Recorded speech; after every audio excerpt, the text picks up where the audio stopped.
মহানবী হযরত মুহাম্মদ সাল্লাল্লাহু আলাইহি ওয়াসাল্লামের পবিত্র স্মৃতিচিহ্ন রয়েছে বাংলাদেশের যে মসজিদে। হ্যাঁ, বাংলাদেশেই রয়েছে মহানবী সাল্লাল্লাহু আলাইহি ওয়াসাল্লামের স্মৃতিচিহ্ন। কোথায় রয়েছে এই পবিত্র স্মৃতি? বিস্তারিত থাকছে ডেস্ক রিপোর্টে।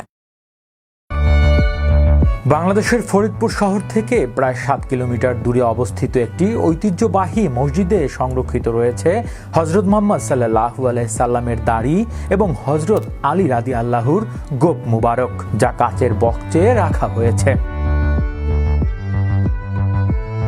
এই মসজিদের একটি কক্ষে আরো কিছু মূল্যবান নিদর্শন রাখা আছে, যার মধ্যে হযরত আলী বাহাদুর রাদিয়াল্লাহুর মাথার পাগড়ি, চন্দন কাঠের তৈরি খাবার বাসন এবং মাছের দাঁতের তৈরি তসবিহ সহ রয়েছে।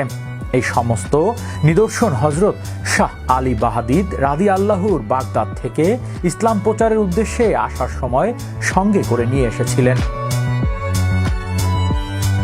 মসজিদটির নাম ঐতিহ্যবাহী গেরদা দারহা বাড়ি জামে মসজিদ। জনশ্রুতি রয়েছে যে শাহ আলী বাগদাদী রহমাতুল্লাহ এখানে প্রথম মসজিদ নির্মাণ করেন। তার মৃত্যুর পর সেই মসজিদে ভগ্নাবশেষের উপর হিজরি 1013 সনে একটি নতুন মসজিদ নির্মিত হয়।